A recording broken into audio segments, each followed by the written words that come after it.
Ilang taon mo nang tinitiis ang sakit, pagod at bigat sa katawan mo. Pero alam mo bang may isang paraan ng pagpapagaling na ginawa mismo ng ating propeta, isang paraan na may gantimpala at pagpapala mula kay Allah?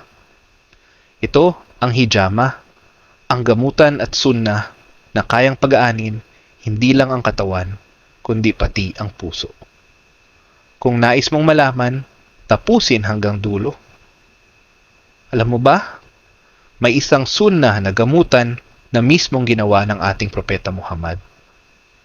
Isang paraan na hindi lang nakakapagpagaling ng katawan, kundi nakakapaglinis din ng kaluluwa.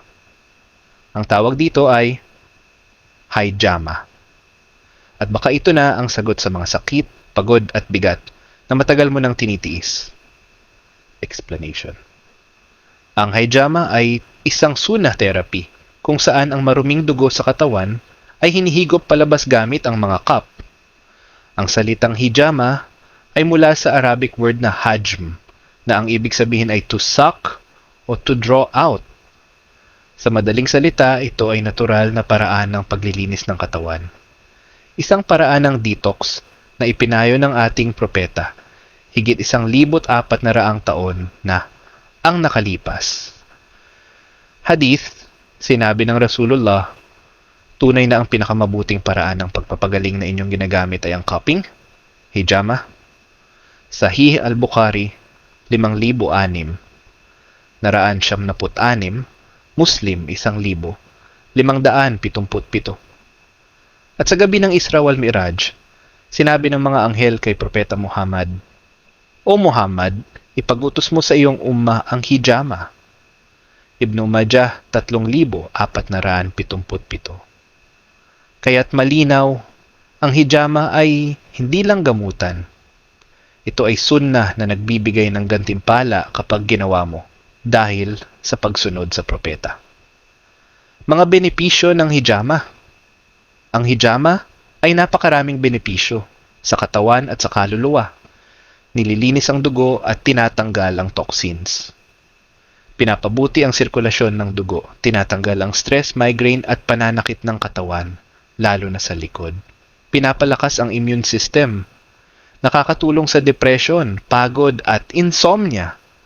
At higit sa lahat, ito ay paraan para sumunod sa sunnah at makatanggap ng gantimpala kay Allah. Kailan ang tamang araw ng hijama? Ayon sa propeta, ang pinakamainam na araw ng hijama ay sa mga ika-17, ika-19 at ika-21 ng buwan sa kalendaryo. At pinakamainam kung ito ay tumapat sa Lunes, Martes, Huwebes. Dahil ito ang mga araw na may baraka at ginagabayan ni Allah.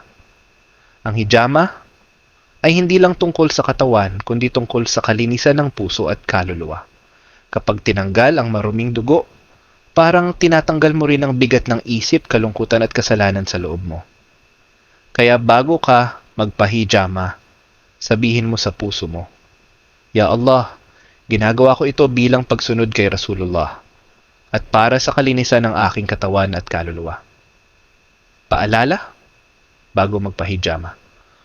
Huwag kumain ng mabigat 2 hanggang 3 oras bago magpahijama. Uminom ng tubig o honey water. Maglagay ng tamang niya, intention. Pagkatapos magpahijama, magpahinga, uminom ng honey o kumain ng dates at huwag muna maligo ng malamig o gumawa ng mabigat na gawain. Mga kapatid sa pananampalataya, sa panahon ngayon, napakaraming gamot. Pero kakaunti ang gamot na may sunnah at gantimpala.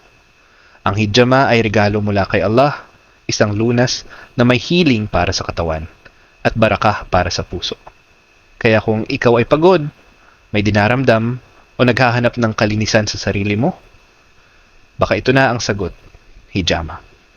Sundin natin ang sunnah at hayaang ang katawan mo ay muling gumaan sa pangalan ni Allah.